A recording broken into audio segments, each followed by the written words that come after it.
Hello everyone, welcome to Reddy chemistry classes. आज discuss करने वाले टॉपिक है atomic structure. Very very very important topic है 11th क्लास के लिए। और जिसने केमिस्ट्री को अच्छी तरीके से समझना है उनको एटॉमिक स्ट्रक्चर लेसन कंपलसरी पढ़ना चाहिए बच्चों। ये एटॉमिक स्ट्रक्चर में तो आज मैंने पढ़ाने वाले टॉपिक है टाइप्स ऑफ एटॉमिक स्पीसीज। तो आपको लग रहा होगा ये कई सुने हैं, तो ऑलरेडी फाउंडेशन की क्लासेस में मैंने टाइप ऑफ एटॉमिक स्पीसीज के बारे में समझाया हूँ। तो आज भी ये टॉपिक डिस्कस करेंगे कि जिसने वहाँ पढ़े होंगे उनके लिए काफ़ी इजी हो जाएंगे। देखिए यहाँ पर टाइप्स ऑफ एटॉमिक स्पीसीज में आपको पढ़ना है isotopes, isobars, isotones, isodiaphers, isoelectronic species, isosters के बारे में। तो 10th क्लास तक आइसोटोप्स एंड आइसोबार्स के बारे में पढ़े होंगे, ठीक है। तो ये टाइप्स ऑफ एटॉमिक स्पीसीज को समझना रहा तो सम बेसिक फंडामेंटल क्लियर होना जरूरी है। देखिए मैं यहाँ पे बताना चाहता हूँ मैटर। तो मैटर का डेफिनेशन क्या होता है? It is the substance which anything has mass and occupy volume. कोई भी सब्सटेंस के पास कुछ मास होकर कुछ वॉल्यूम को अगर ऑक्यूपाई करे तो सच सब्सटेंस को बोलेंगे मैटर बोलेंगे। और ये मैटर को बनाने वाले स्मॉलेस्ट इनडिवाइजेबल पार्टिकल क्या होता है? आटम। इसलिए यहाँ पर आटम का डेफिनेशन क्या बोले? It is the smallest indivisible particle of a matter which take part in every chemical reaction. तो मैटर को बनाने वाले स्मॉलेस्ट इनडिवाइजेबल पार्टिकल जिनको हर केमिकल रिएक्शन में इस्तेमाल करते हैं, सच स्मॉलेस्ट इनडिवाइजेबल पार्टिकल को कहेंगे आटम। अगर मान लीजिए आटम के बिना केमिस्ट्री तो है ही नहीं। अगर देखो यहाँ पे H2O मॉलिक्यूल लिखा हूं, H2O मॉलिक्यूल में आटम सही की नहीं है ना। यहाँ पर ऑक्सीजन आटम है, हाइड्रोजन आटम है, ये दोनों कंबाइन होकर H2O को बनाया है। इवन मैंने आपको बताना चाहता हूँ ओटो ऑक्सीजन, इसके बिना तो अपन है ही नहीं। तो ये ओटो, तो इसमें भी ऑक्सीजन आटम्स है। मतलब कोई भी मॉलिक्यूल अगर बनाना रहा तो atom is very very important है। आटम के बिना कोई मॉलिक्यूल नहीं है। और थोड़ा इंफॉर्मेशन अपने को जानना चाहिए आटम के बारे में। कोई भी आटम में सेंटर प्लेस में पॉजिटिवली चार्ज न्यूक्लियस लोकेटेड रहता है। और ये न्यूक्लियस के सराउंडिंग में कौन घूमते रहेंगे? इलेक्ट्रॉन्स घूमते रहेंगे। ओके। और ये न्यूक्लियस के अंदर क्या होता है? न्यूक्लियंस। तो nucleus contain nucleons which is the sum of protons and neutrons. इसका मतलब न्यूक्लियंस इज इक्वल टू क्या होगा? प्रोटॉन्स प्लस न्यूट्रॉन्स है। मतलब न्यूक्लियस के अंदर न्यूक्लियंस होते हैं और न्यूक्लियस का मतलब है सम ऑफ प्रोटॉन्स एंड न्यूट्रॉन्स है। इसका मतलब अपने को ये क्लैरिटी आ गए, आटम के अंदर रहने वाले 3 सब एटॉमिक पार्टिकल्स होंगे, इलेक्ट्रॉन्स, प्रोटॉन्स, न्यूट्रॉन्स। ओके ना। देखते हैं ये 3 सब एटॉमिक पार्टिकल को कौन डिस्कवरी किया था और इसका चार्ज कितने हैं और मास कितने हैं, इसके बारे में पहले जानने की कोशिश करेंगे। देखिए बच्चों, यहाँ पे सब एटॉमिक पार्टिकल इलेक्ट्रॉन को जे थॉमसन ने डिस्कवरी किया था। मतलब electrons are discovered by J Thomson. और इसका चार्ज होगा 1.602 इंटू 10⁻⁻19 कूलम। और इसका मास है 9.1 इंटू 10⁻31 kg। अगर ग्राम में लेना रहा तो 9.1 इंटू 10⁻28 ग्राम से। और प्रोटॉन्स को रुदरफोर्ड ने डिस्कवर किए थे। तो रुदरफोर्ड, थोड़े बुक्स में आप ऐसे भी सुनने में आता है, मतलब ये बुक्स में, थोड़े बुक्स में ऐसे भी पढ़े होंगे आप लोग, गोल्ड स्टेन प्रोटॉन के बारे में मतलब इंफॉर्मेशन दिया था। देखिए बच्चों, एक्चुअली गोल्ड स्टेन ने क्या करा, आटम में पॉजिटिवली चार्ज्ड पार्ट रहता बोल के बताया, मगर वो पॉजिटिवली चार्ज्ड पार्ट कौन है और इसका नाम प्रोटॉन बोल के एक्चुअली कौन रखा, रुदरफोर्ड है, इसीलिए मैंने यहाँ पे बताना चाह रहा हूँ proton was discovered by Rutherford. Okay ना, इसका साइंटिस्ट का नाम रुदरफोर्ड हो गया और इसकी चार्ज है 1.602 इंटू 10⁻⁻19 कोलम्ब है और इसका मास है 1.673 इंटू 10⁻⁻27 kg। और न्यूट्रॉन्स के बारे में कौन बताया, जेम्स चैडविक ने बताया है और इसका कोई चार्ज नहीं है और इसका मास होगा 1.675 इंटू 10⁻⁻27 kg। 1.675 इंटू 10⁻⁻27 kg है। ओके ना। इलेक्ट्रॉन को कौन डिस्कवर किए थे, जे थॉमसन, प्रोटॉन को रुदरफोर्ड, न्यूट्रॉन को जेम्स चैडविक, और इसका चार्ज और मास का लिस्ट मैंने यहां पर दिया हूं। यहां पर देखिए एटॉमिक नंबर को रिप्रेजेंट करने वाले सिंबल कौन, जेड।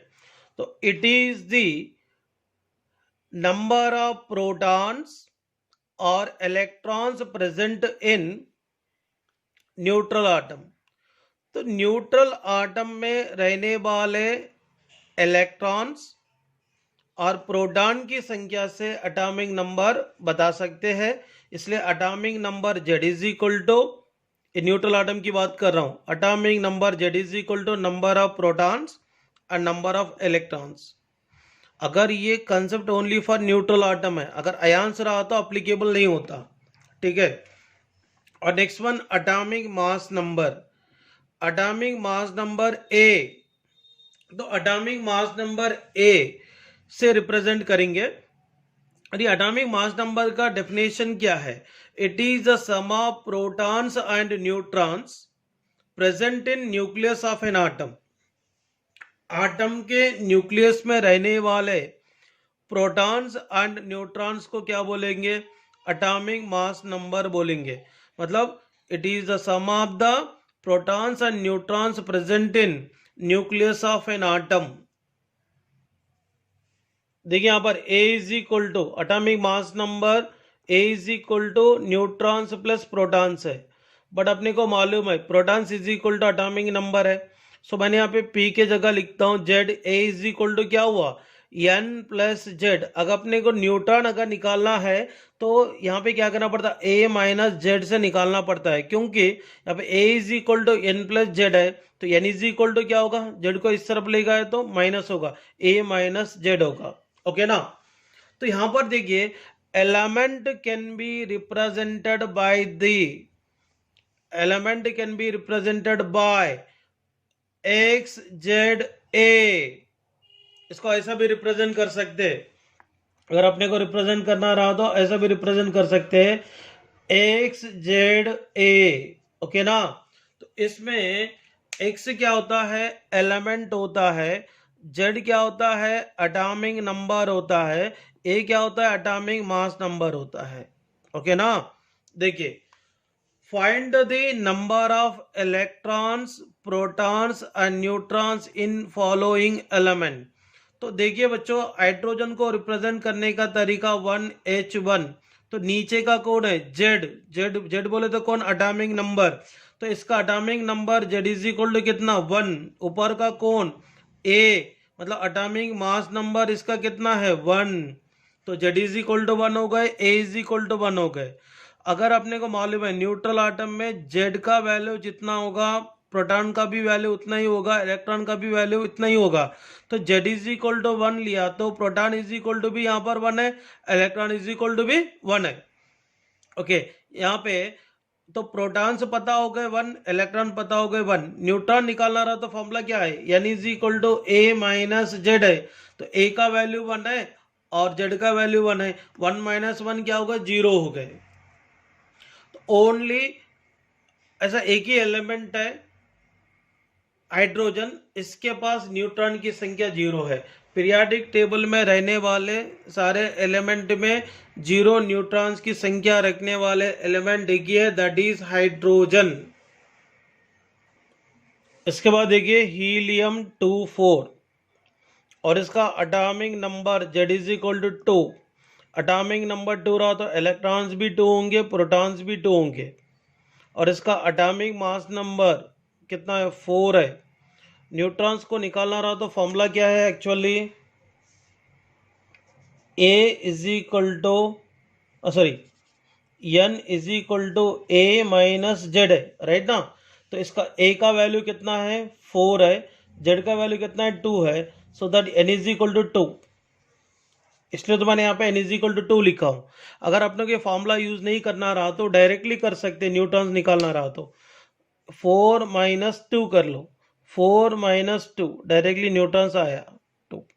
लिथियम में देखो, लिथियम 37, नीचे का नंबर याद रखना Z, Z is equal to 3, Z is equal to 3 रहा तो इलेक्ट्रॉन भी 3, प्रोटॉन भी 3, और ऊपर का वैल्यू क्या होता है, ए इज इक्वल टू 7। न्यूट्रॉन्स निकालना रहा तो क्या करने का, ये ऊपर रहने वाले वैल्यू से ये नीचे रहने वाले वैल्यू को सबट्रैक्ट करो, 7 माइनस 3 क्या हो गए, 4।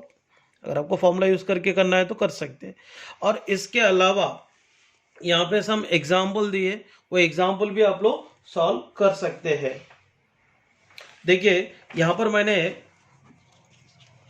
यूरेनियम 90 to 238 दिया हूं, तो इसका कैसा निकालते हैं मैं आपको बताता हूं। यूरेनियम 90 to 238, ओके ना। तो यहाँ पे देखो नीचे का जो नंबर होता है वो जेड होता है, जेड इज इक्वल टू 92, ऊपर का नंबर होता है ए 238, राइट ना। तो जेड जितना होगा इलेक्ट्रॉन की संख्या भी उतना ही है, प्रोटॉन की संख्या भी उतना ही है, मतलब 92 92 आया। न्यूट्रॉन्स निकालना रहा तो क्या है, ए माइनस जेड, ये कितना 238 है, माइनस क्या हो गए 92 हो गए, okay. N is equal to क्या हो गए 146। अगर मान लो मैंने तोरियम 9234 लिया हूं, तो नीचे का वैल्यू क्या है, जेड, जेड 90 रहा तो इलेक्ट्रॉन भी 90 होगा, प्रोटॉन्स भी 90 होगा, और ए कितना है, ऊपर का वैल्यू 234 है। यहाँ पे n is equal to A minus Z है, ए कितना 234 है, और ना जेड कितना 90, सो दैट यहाँ पे n इज इक्वल टू कितना आता है 144 आता है। यहाँ पे सबसे पहले डिस्कस करते हैं आइसोटोप्स के बारे में। आइसोटोप्स का डेफिनेशन क्या है, it is the atom of same element having same atomic number but different atomic mass number. अगर आइसोटोप्स अगर बनना रहा तो एलिमेंट क्या होना, सेम होना, और इसका एटॉमिक नंबर भी सेम होना है, बट एटॉमिक मास नंबर क्या होना, डिफरेंट होना चाहिए, ओके ना। अगर यहाँ पे देखो आइसोटोप्स ऑफ हाइड्रोजन, हाइड्रोजन की 3 आइसोटोप्स रहता है, one is protium 1H1, second is deuterium 1H2, third is a tritium 1H3। और ये tritium less stable isotope of hydrogen है, इसलिए इसको क्या बोलते हैं, radioactive isotope. Radioactive isotope of hydrogen कौन है, tritium, okay. What are the isotopes of hydrogens, protium, deuterium, tritium. Protium का formula 1H1, deuterium 1H2, tritium 1H3, okay ना। इसको आइसोटोप क्यों बोल रहे हैं, देखो इसमें एलिमेंट तो सेम है, एटॉमिक नंबर सेम है, बट एटॉमिक मास नंबर क्या है, डिफरेंट है।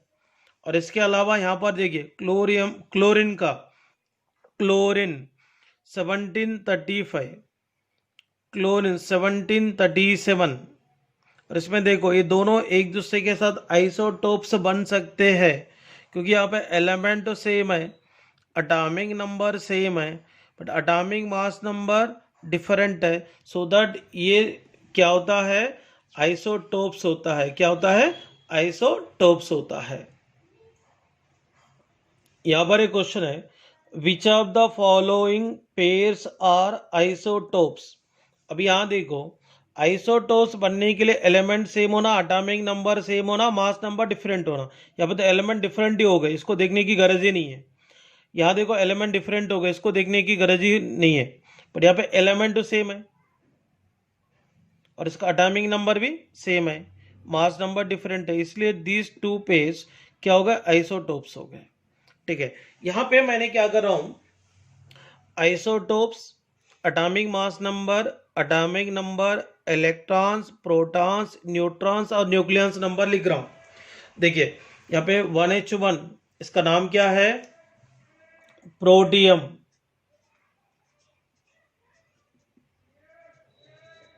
1H2 deuterium, 1H3 ट्रीडियम। जो सबसे पहले यहाँ पे लिखते हैं एटॉमिक मास नंबर, है ना, इसका 1 है, इसका भी, इसका 2 है, इसका क्या 3 है।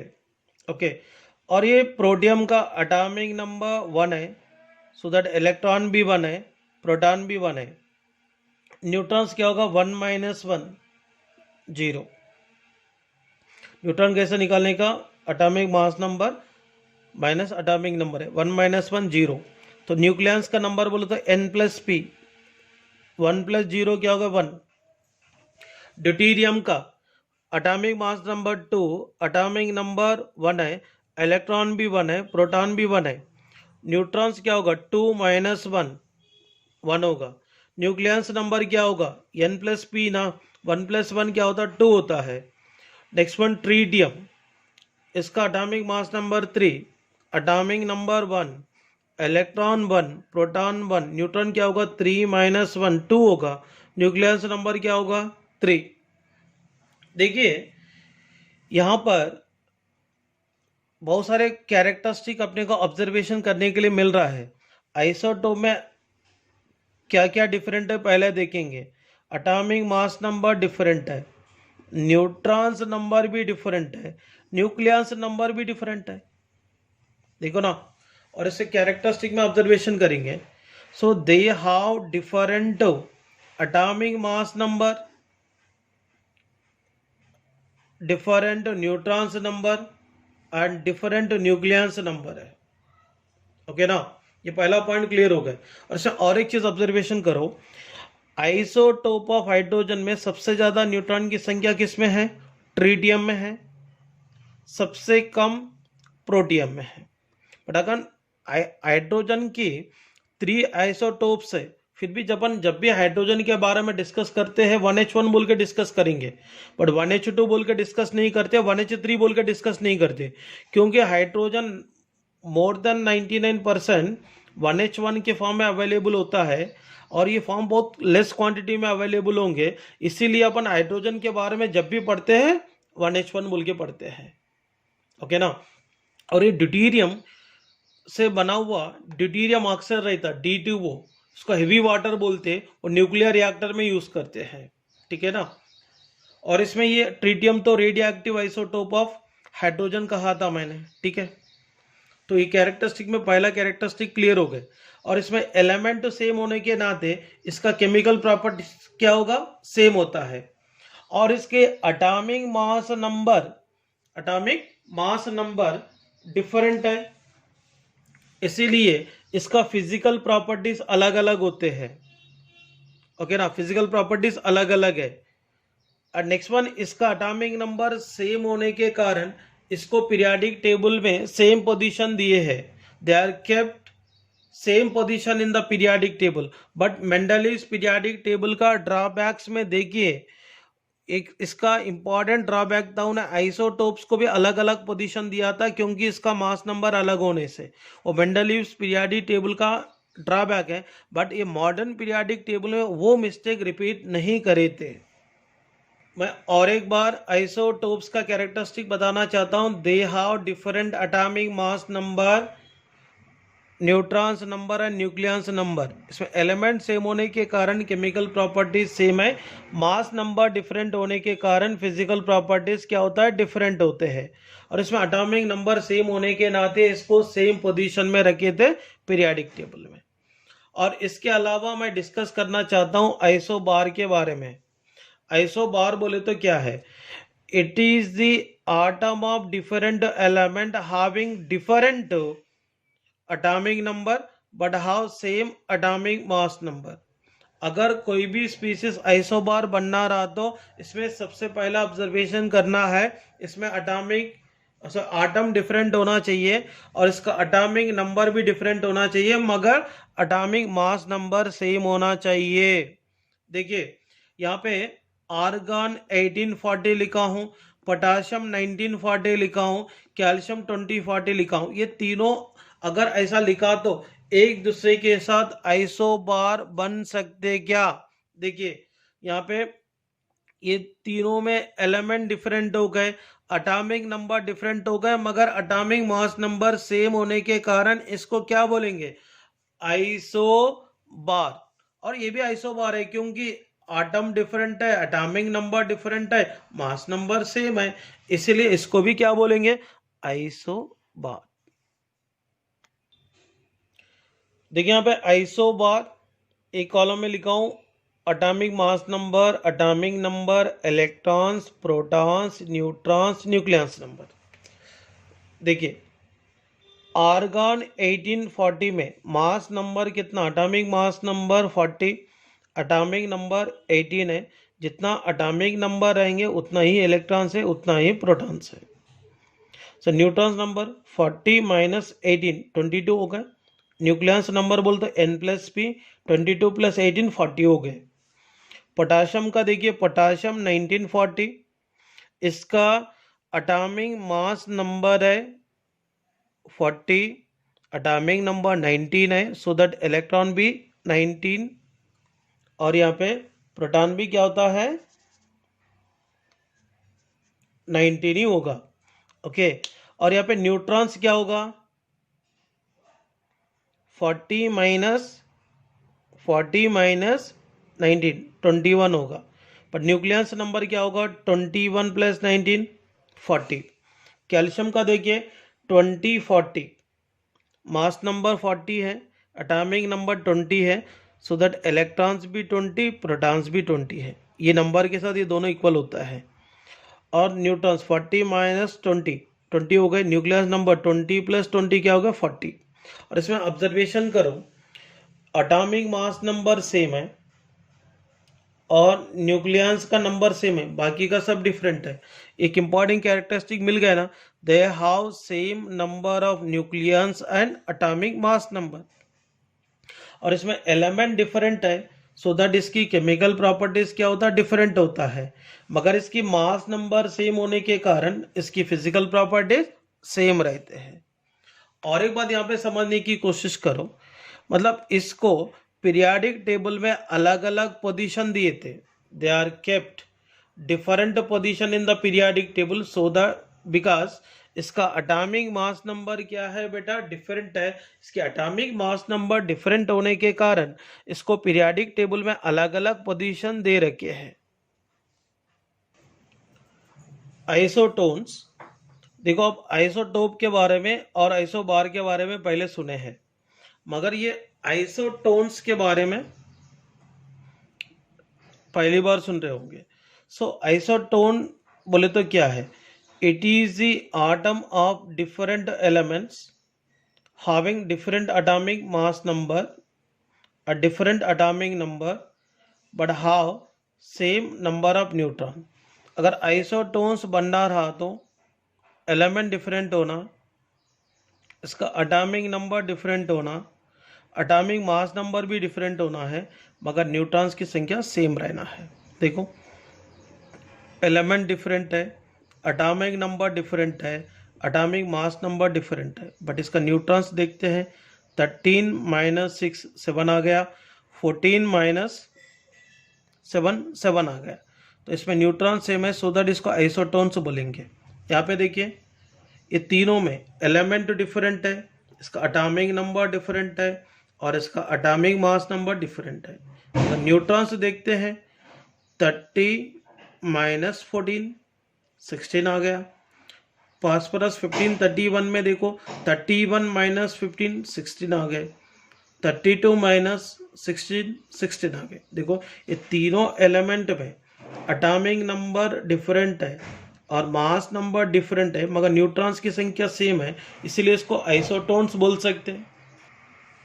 देखिए आइसोटोन्स, सिलिकॉन 1430, फास्फोरस 1531, सल्फर 1632 है। इसका एटॉमिक मास नंबर 30, इसका एटॉमिक नंबर 14 है, इलेक्ट्रॉन भी 14 है, प्रोटॉन्स भी 14 है। न्यूट्रॉन्स 30 माइनस 14 क्या होगा 16, और इसका न्यूक्लियस की नंबर क्या हो गए 16 प्लस 14 n प्लस पी ना, तो इसको ऐड किया तो 30 आ रहा। फास्फोरस में 1531, यहाँ पे एटॉमिक मास नंबर 31 है, और यहाँ पे जेड का वैल्यू मतलब एटॉमिक नंबर 15, इलेक्ट्रॉन भी 15, प्रोटॉन्स भी 15, न्यूट्रॉन्स कितना आ रहा 16, 31 minus 15।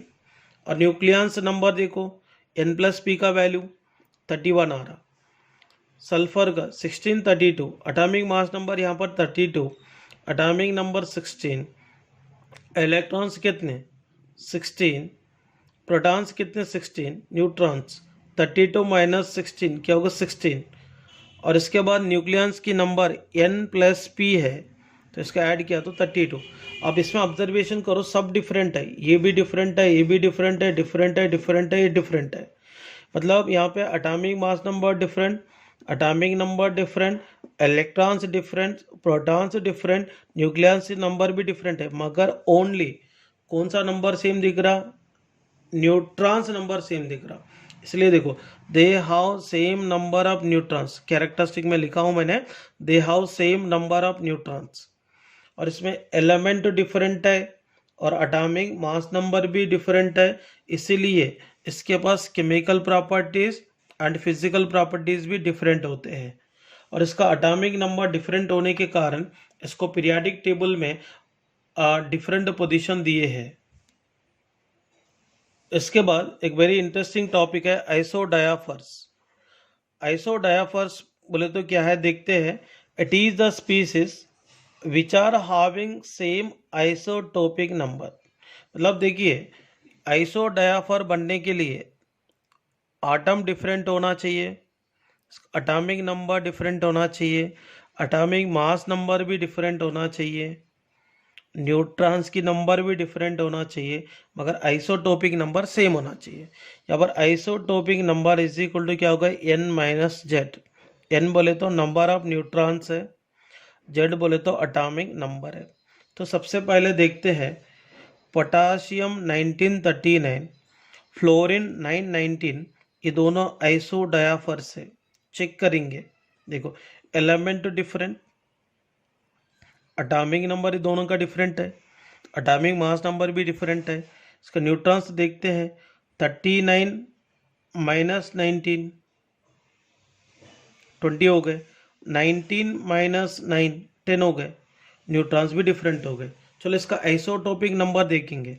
Isotopic number of potassium 1939, इसका जेड का वैल्यू 19 है, ओके ना, और न्यूट्रॉन्स वैल्यू कितना 39 माइनस 19 क्या होगा 20। Isotopic number is equal to क्या होगा n माइनस जेड हो गए। n कितना यहाँ पर 20, जेड कितना 19, 20 माइनस 19 इज इक्वल टू क्या आ रहा 1। Isotopic number of potassium is 1। Next one isotopic number of fluorine 19, इसमें जेड का वैल्यू 9 है, न्यूट्रॉन्स कितने हैं 10 है। Isotopic number is equal to n minus Z है। n कितना है 10, z कितना है 9, 10 माइनस 9 इज इक्वल टू क्या हुआ 1। Isotopic number is equal to 1। मतलब फ्लोरीन का और पोटाशियम का आइसोटोपिक नंबर सेम है, इसीलिए they are isodiaphers to each other.